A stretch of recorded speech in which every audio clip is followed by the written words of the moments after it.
lidar com essa emoção de chegar em casa, a pessoa não tá ali, e fica aquela dúvida, né? Eu acho que na cabecinha da criança, será que minha mãe não vai voltar? Será que ela não vai aparecer? Porque a criança não vê a mãe ali, né? Ou o pai ali.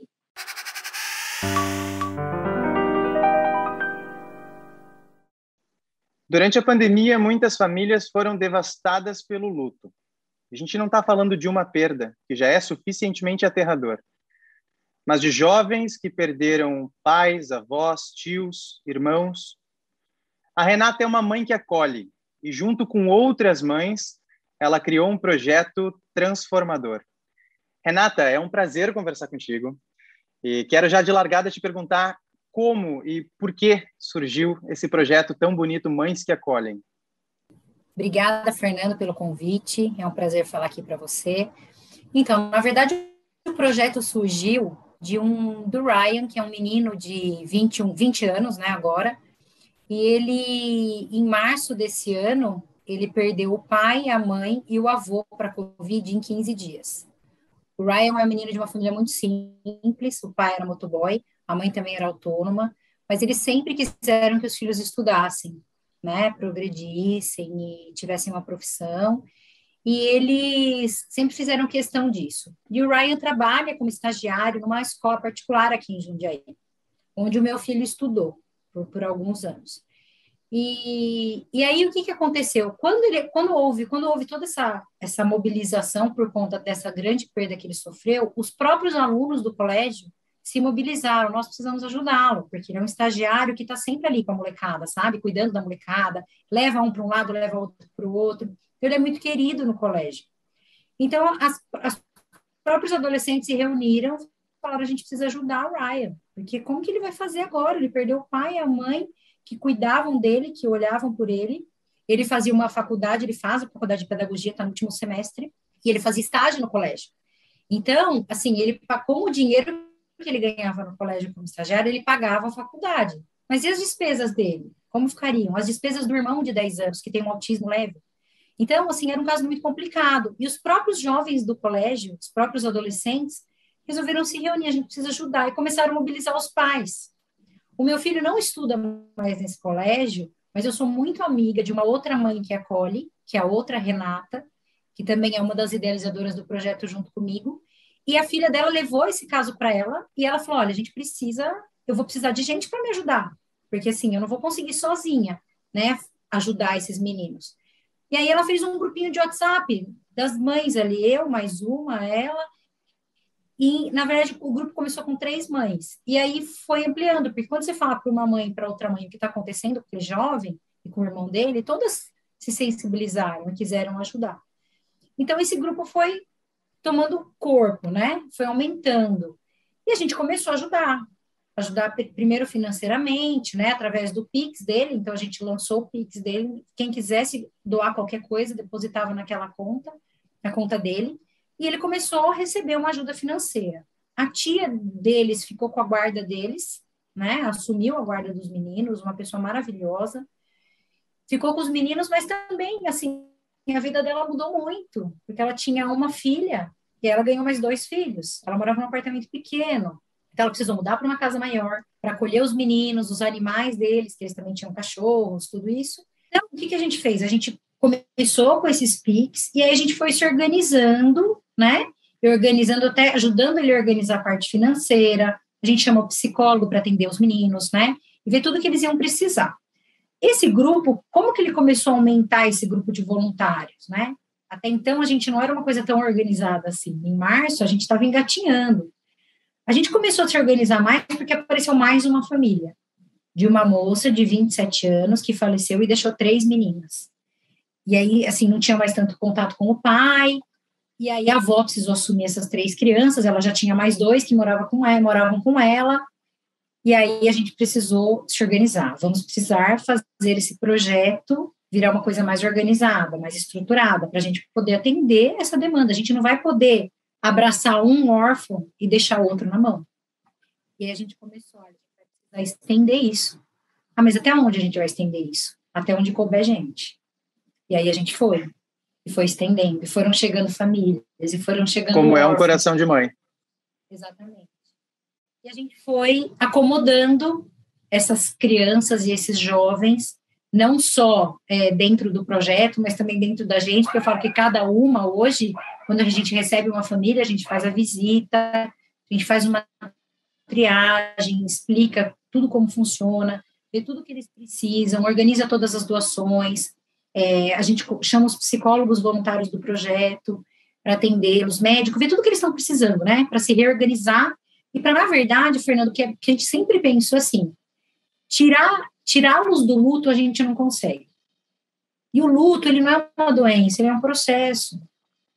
Ele tem que ser vivido, né? Então, assim, a gente não quer tirá-los do luto, por mais que a gente adoraria que isso acontecesse. Mas a gente precisa deixá-los viver o luto da melhor maneira possível. Se é que isso é possível. Com uma estrutura emocional, sabe? Então, através dos psicólogos, o que a gente mais tem no projeto são psicólogos cadastrados. E eu falo que é uma profissão abençoada, porque eles são de uma ajuda absurda, sabe? A gente tem um instituto que nos ajuda, que é o Flor de Cerejeira de Campinas, que eles são especializados em luto. Então, eles atendem alguns dos nossos jovens e eles também dão orientação para os nossos psicólogos, que nunca tiveram, assim, um caso, não tem uma especialização em luto, né? Mas eles dão um treinamento para os nossos psicólogos, eles fazem conversas com a nossa equipe de psicólogos para ajudá-los também a enfrentar essas sessões, que não são fáceis. Não é fácil nem para uma pessoa preparada, né? Receber uma criança, para atender uma criança que perdeu a mãe, ou o pai, ou os dois. É muito difícil. Então, assim, a gente foi se estruturando, a gente foi acomodando as coisas, e hoje a gente tem, acho que a gente fez um cálculo, até a semana passada, que eu falo que esse número aumenta todo dia, infelizmente. Mas até a semana passada a gente tinha 69 crianças e jovens atendidos no projeto. Mas essas crianças e jovens, isso a gente desde não março só deste eles. ano? A gente de março para cá. De março para cá. A gente atende não só as crianças e os jovens, a gente atende os viúvos que ficaram também. Porque a gente tem casos no projeto, eu tenho um caso no projeto que a gente agora lançou uma vaquinha, inclusive, para fazer uma reforma na casa dele. A casa dele não tem forro, chove na casa. E ele ficou com uma recém-nascida, que a esposa dele faleceu logo depois do parto, e mais 2 meninos. Ele precisou largar o emprego para ficar com as crianças, porque ninguém da família podia cuidar. A escola fechada, né? Porque as escolas estão voltando agora. A escola fechada. Ele com 3 crianças, sendo uma recém-nascida. Nenhuma creche fica com uma recém-nascida. Nenhuma escola pega um recém-nascido. Ele teve que deixar o emprego, ele não tem renda nenhuma. Então, o projeto foi socorrer essa família, e agora a gente está lançando uma vaquinha para fazer uma reforma na casa dele, porque eles precisam viver de uma maneira segura, o bujão de gás fica dentro da casa. Então, são coisas que nos preocupam muito, sabe? A umidade, o frio, essa questão do gás dentro da casa. Então, a gente precisa fazer uma reforminha na casa dele para deixá-los vivendo com um pouco mais de dignidade, sabe? Um pouco mais de tranquilidade. Até para passar por esse momento do luto com um pouco mais de conforto, né? Porque a situação toda já é desesperadora. Eu falo, imagina esses 2 meninos, sempre me colocam no lugar, né? Imagina esses 2 meninos. A mãe foi para o hospital para ter a menina. Não voltou, porque ela faleceu logo depois do parto. Ela não voltou. O pai voltou sozinho com mais uma criança no colo. Ou seja, eles não só perderam a mãe, eles ganharam mais uma criança para dividir a atenção deles. Então, assim, é claro, é uma vida, graças a Deus ela chegou, é uma alegria, mas eles vivem muitas coisas, muitas questões, essas crianças precisam de terapia, né? E graças aos nossos psicólogos, eles estão atendidos. E, assim, tudo que a gente precisa, Fernanda, assim, de doações, de alimento, de roupa, a gente recebe muita coisa. Graças a Deus, as pessoas são muito solidárias. A sociedade civil, ela se organiza, né, para ajudar. É incrível isso. Eu falo que eu moro num condomínio e eu peço para as pessoas, olha, a gente está precisando de leite no projeto. No dia seguinte, está cheio de caixa de leite na minha porta. Então, as pessoas são muito solidárias. Isso faz o projeto estar vivo, né? E vocês hoje estão baseados em Jundiaí, é isso? Jundiaí. Agora, um mês, nós alugamos um espaço para a gente acomodar e organizar as doações. Porque as doações estavam um pouco bagunçadas, né? A gente ia recebendo e ia guardando em sacolas. A gente alugou um espaço, organizamos tudo, setorizamos tudo por data de validade, por tamanho, as roupas, os brinquedos por idade, os calçados por tamanho. E assim, a gente recebe muita coisa, a gente vai setorizando e organizando. Agora a gente está um pouco mais organizado com relação ao recebimento das doações, porque antes a gente estava recebendo de tudo. Agora a gente está se organizando um pouco, a gente está fazendo campanha do que a gente precisa. Uhum. Porque senão as pessoas, a gente estava precisando de leite, as pessoas não davam roupa. Estava precisando de roupa, as pessoas não davam bolacha, sabe? Então agora a gente está se organizando e a gente pede daí, tipo, naqueles 15 dias que mandem só aquilo que a gente está precisando. E as pessoas mandam, graças a Deus. E vocês também atuam assistindo famílias fora de Jundiaí ou vocês hoje estão mais voltados à cidade? Então, Jundiaí, Campo Limpo Paulista, Várzea Paulista, Itupeva, Louveira. Na verdade, assim, tem até uma família de Francisco Morato que nos procurou. Agora, a gente não consegue falar não, sabe? Eu falo, a gente tem comida no estoque, a gente tem roupa. Como que a gente vai falar não sabendo que a pessoa precisa?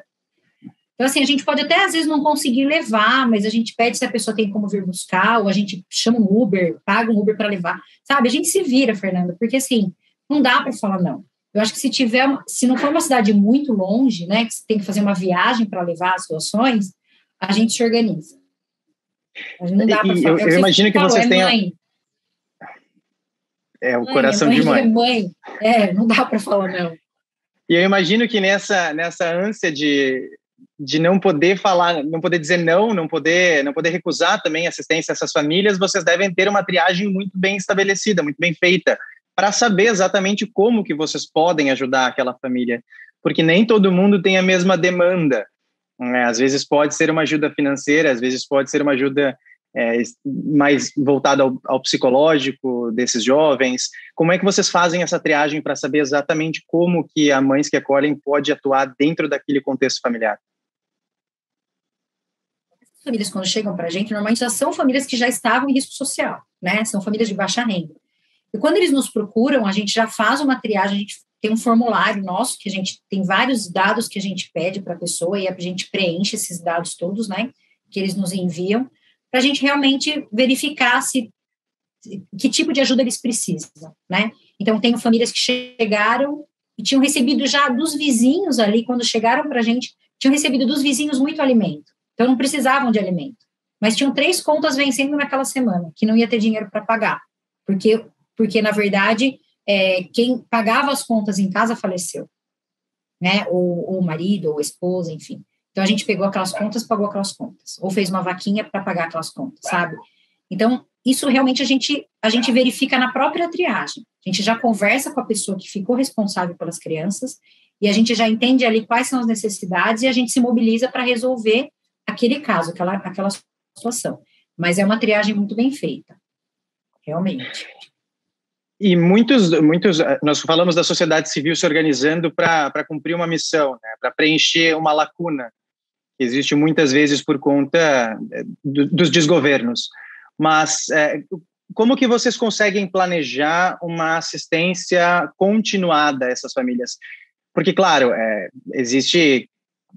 nós temos a alternativa de fazer uma doação, é uma doação um pouco paliativa, né, cumpre o seu papel, mas aquela família vai precisar de uma assistência continuada durante um período que não sei por quanto tempo será, se vai ser de 5 anos, 2 anos, 1 ano. Como que vocês conseguem fazer esse planejamento? As reavaliações vão ser semestrais das famílias, né?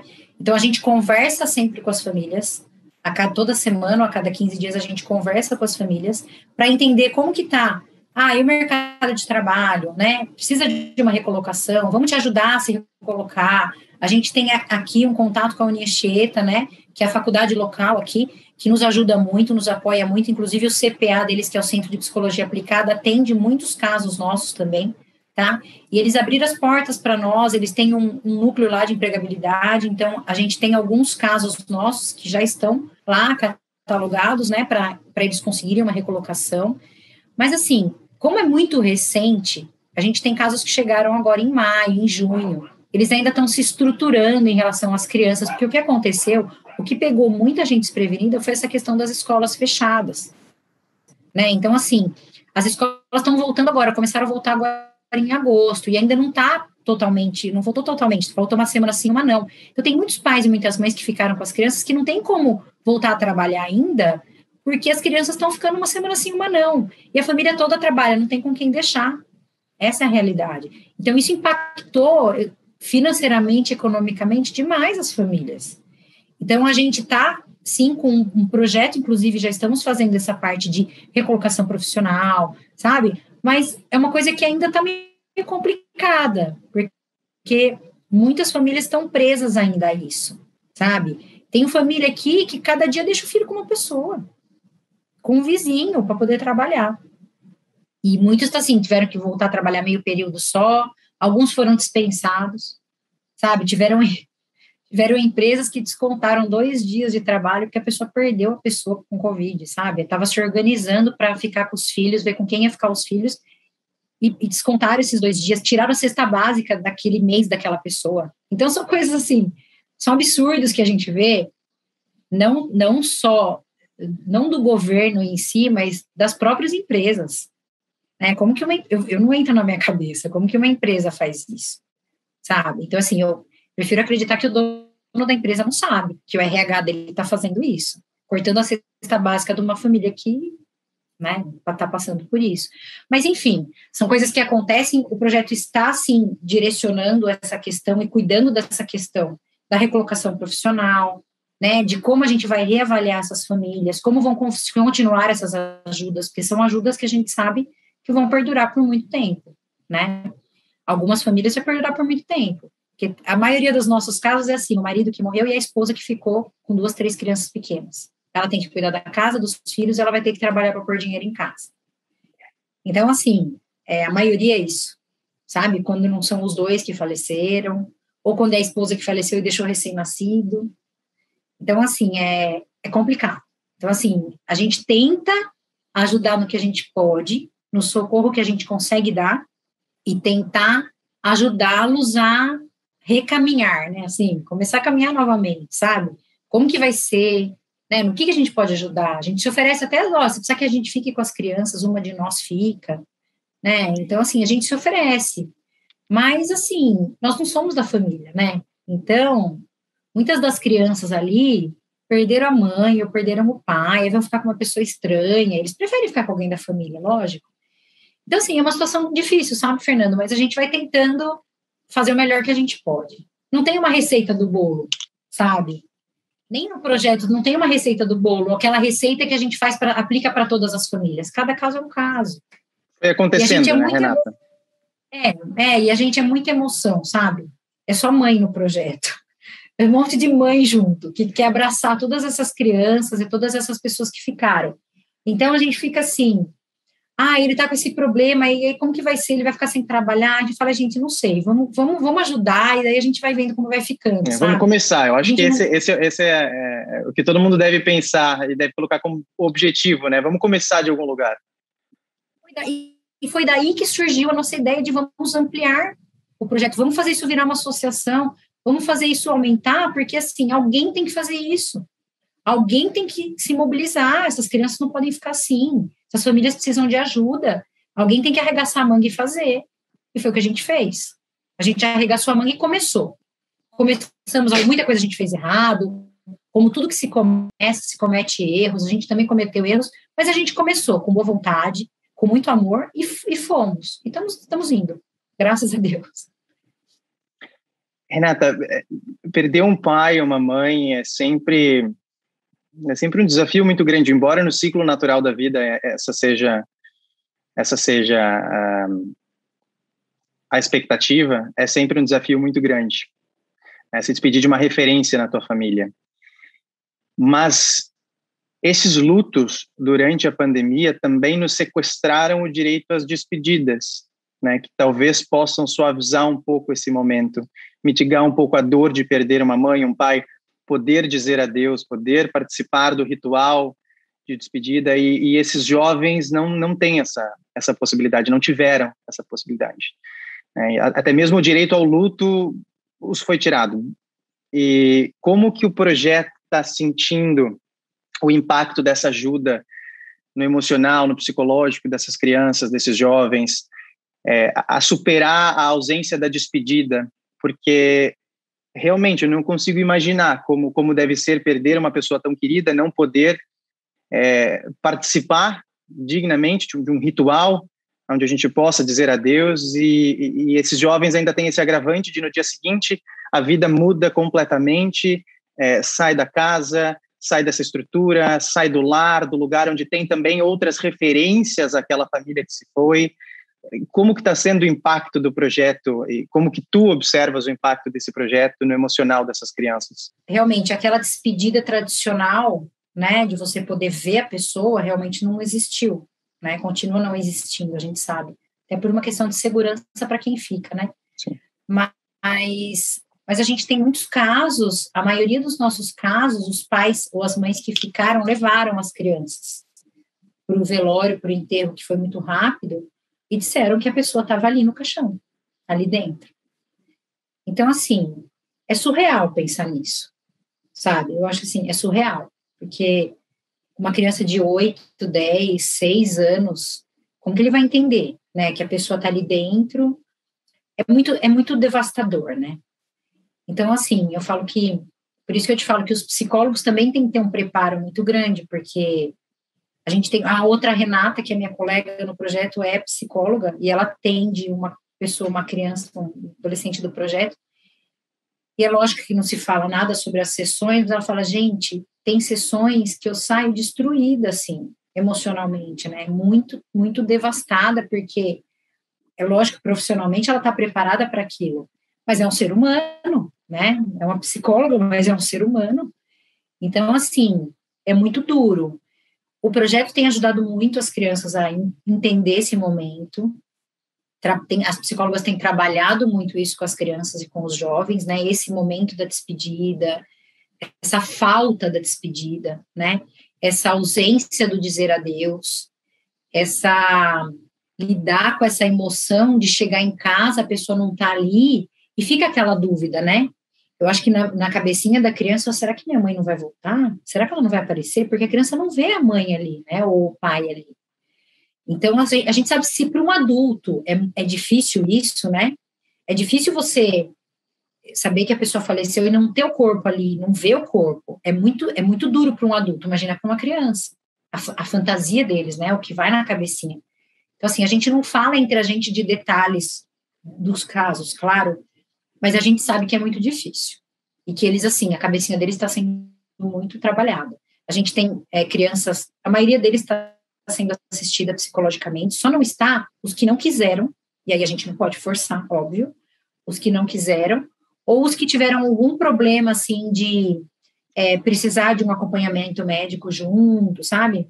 E aí o médico falou, vamos esperar um pouquinho para começar a terapia, daqui a pouco a gente começa, vamos esperar um pouquinho a medicação ajudar.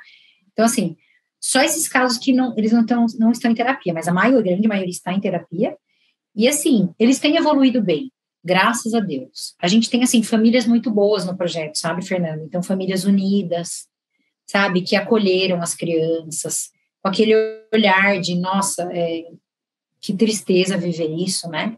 Então, a maior parte dos nossos casos, assim, tem esses casos que os pais não têm com quem deixar as crianças, mas a gente tem casos, também vários casos de avós que perderam os filhos para a Covid, mas ficaram com os netos.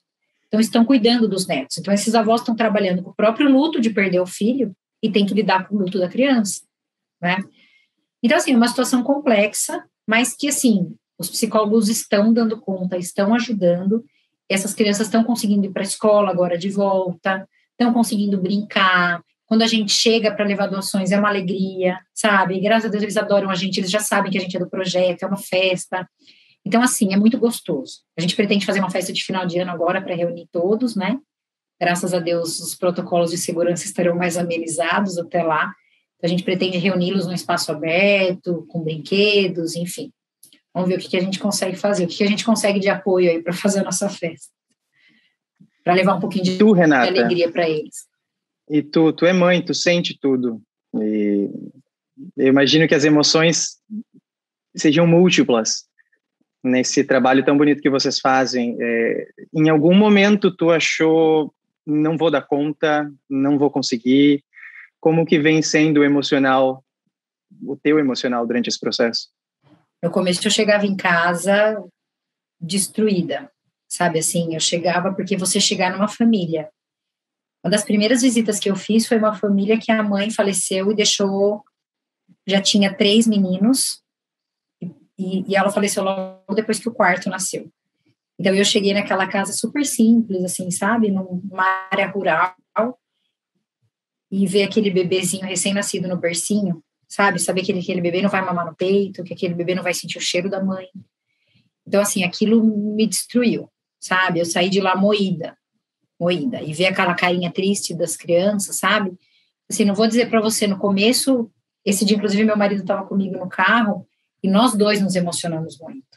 Porque nós temos 3 meninos, né? Então, assim, você vê aquela casa onde 3 meninos ficaram órfãos, e mais um recém-nascido que nem teve contato com a mãe, a gente se colocou no lugar, sabe? Não dá para nos colocar, né? Não dá para ser mãe de 3 meninos e sair de uma casa onde 4 meninos ficaram órfãos e não se emocionar. Então, assim, foi muito difícil no começo. Mas eu falava para ele, eu falava, eu vou conseguir. E pedia muito para Deus me dar força, sabe? Eu falava, Deus me dá força. Me dá força porque eu preciso conseguir. Eu preciso conseguir enfrentar isso, sabe? O ano passado, em março, eu quase perdi a minha sogra para a Covid. Ela ficou 3 semanas entubada, ela ficou bem mal. Então, desde que aconteceu isso com ela o ano passado, que eu queria fazer alguma coisa, sabe? Eu sentia que eu tinha que fazer alguma coisa. E eu já sabia desses casos, de pais que faleciam, mas não tinha acontecido nada tão perto de mim. Aí, a hora que aconteceu, eu falei, não, é a hora, eu tenho que fazer alguma coisa. Então, assim, por mais que eu ficasse destruída quando eu saía das famílias no começo, eu acordava no dia seguinte, eu rezava, fazia minha oração, quando eu ia dormir, no dia seguinte eu acordava, e aí, meninas, vamos lá, o que nós vamos fazer hoje? O que vai ser, sabe? E, assim, era um dia por vez. E, assim, no começo foi muito turbulento tudo, porque eu tenho meu trabalho também, eu tenho a minha casa, os meus filhos, mas eu dava um jeito. Até hoje, assim, sabe? Eu me organizo. Sempre na semana anterior, a gente organiza todas as atividades da semana seguinte, e todas nós, a gente faz isso, sabe? É trabalho de formiguinha, mas a gente está conseguindo. Graças a Deus. E esse trabalho de formiguinha, bom, a realidade dura do Brasil na pandemia não vai suavizar nos próximos meses, acho que é uma realidade que vai fazer parte do cenário brasileiro por um bom tempo, pelo menos a herança negativa de tudo que a gente está vivendo, assim como a herança positiva. Né? E por isso que eu te pergunto, mães que acolhem, quando isso passar, quando a pandemia suavizar, quando a gente começar a redescobrir um normal para se viver, mães que acolhem, para onde vão? Vai continuar? É um projeto que pode persistir, que pode encontrar daqui a pouco um outro caminho para seguir? Qual é a tua expectativa com isso? A gente vai continuar sendo mães que acolhem, isso é uma certeza que a gente tem.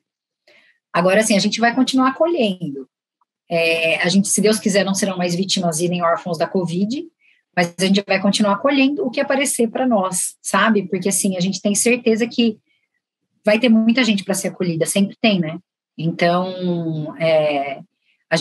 o nosso estatuto, o nosso CNPJ está saindo daqui a pouco, né? A gente está montando a associação, na verdade, uma empresa-associação, e no nosso estatuto já tem isso. A gente já fez um estatuto bem amplo, sabe? Para a gente poder acolher outros casos, não só vítimas de Covid, porque claro que o projeto tem que continuar, né? Não dá para pegar uma coisa bonita que está sendo feita, ajudando tanta gente, e de repente parar, enterrar e acabou, sabe? Não. Já tem muita gente sendo enterrada, o projeto vai continuar. Sabe? Legal. Então, isso vai... Depois a gente pode fazer uma nova entrevista daqui a uns 2 anos para te contar o que a gente está acolhendo, mas que a gente vai continuar acolhendo, a gente vai. Bom, nasceu da pandemia, mas não vai terminar na pandemia. E a gente está falando em sociedade civil se organizando, e a gente fala também em influenciar políticas públicas. Tá? A gente viu vários países se organizando, porque, na verdade, claro, são várias as estruturas abaladas nessas famílias, onde os órfãos da pandemia perderam pais, mães, tios, avós, e o abalo na estrutura econômica dessas famílias é gigantesco. Alguns países desenvolveram pensões, projetos, alguma forma para assistir esses jovens. Você viu no Brasil alguma coisa acontecendo nesse sentido? Uma organização do governo? Existe já algum projeto? Então, Fernando, o Estado de São Paulo tem o projeto São Paulo Acolhe, que ele deu, na verdade, uma ajuda financeira, que foi de julho até dezembro, de R$ 300 por mês por ente acometido pela Covid que faleceu. Então, vamos supor que numa mesma casa tiveram 2 pessoas que morreram para a Covid, essa família que ficou tem direito a receber R$ 300 por pessoa que faleceu por mês, de julho a dezembro. Mas, aquilo que eu falo, né? A pessoa faleceu e tinha uma renda, né? Porque ela produzia, ela ganhava, nem que fosse um salário mínimo, ela ganhava um salário mínimo. Ela faleceu, deixou a família desamparada, e aí essa família vai receber R$ 300 para aquela pessoa que faleceu e vai ser uma ajuda só por 6 meses. Então, assim, é alguma coisa? É alguma coisa, mas está longe de ser o suficiente, né? Então, assim, de política pública que eu conheço que está em vigor, só essa, tá? Que estão sendo apoiados por conta da Covid. É a única coisa que a gente tem acesso aqui. Renata, vocês chegaram a esse projeto todo, vocês construíram essa jornada tão bonita a partir de uma história próxima a vocês. O Ryan, como tu comentou, ele e o irmão que perderam a família durante esse período da pandemia, e o Ryan trabalhava na mesma escola do teu filho. Agora, vocês acabaram abrindo uma janela para uma realidade que vocês não conheciam, e vocês descobriram muito mais acontecendo além do Ryan, outras famílias. Como que essas famílias chegam até vocês hoje? Como que vocês ficam sabendo de uma família que foi devastada pela Covid, se vocês podem ajudar ou não? Como que eles chegam até o projeto? Hoje, aqui em Jundiaí, porque Jundiaí é uma cidade grande, e nós temos várias cidades aqui ao nosso redor que utilizam o nosso serviço de saúde aqui.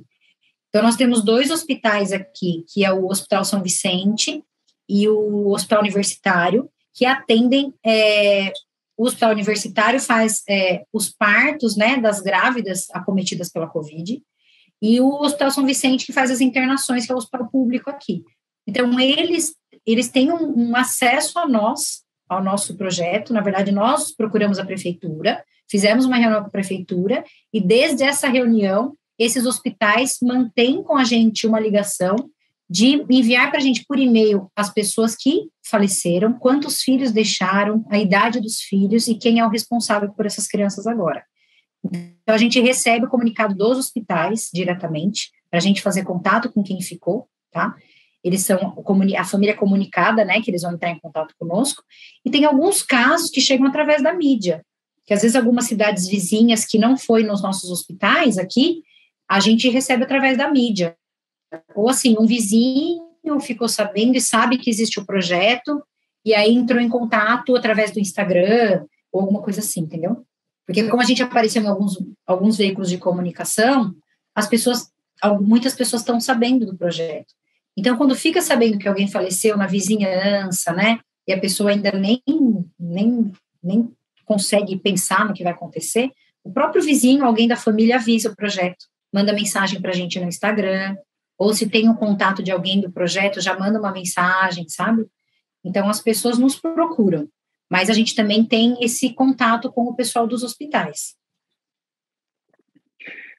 Renata, não tenho palavras para agradecer, não só o teu tempo, mas também toda a atitude de vocês, que eu tenho certeza, foi chave para a vida desses jovens, das crianças, dos adolescentes que perderam as famílias.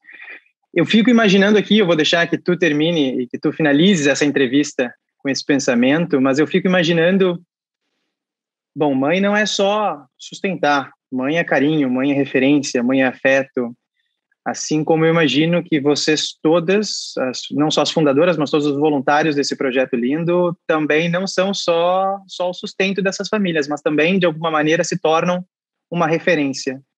Como está sendo criar esse vínculo com essas famílias para ti? Aí eu emocionei tudo. Na verdade, assim, é um vínculo que já existe, sabe? No começo a gente fala assim, a gente precisa separar, mas não dá para separar, né?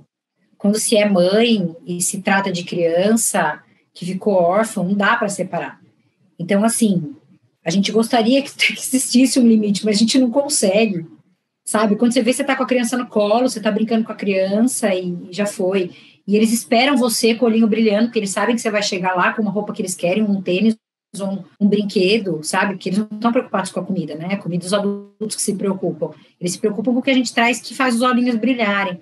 Então, assim, a gente já está muito envolvida, não tem como não estar. Então, eu falo que são filhos adotivos que a gente vai ter aí para o resto da vida, porque a gente vai continuar, né? Eu não pretendo que esse vínculo se quebre, que esse elo se quebre.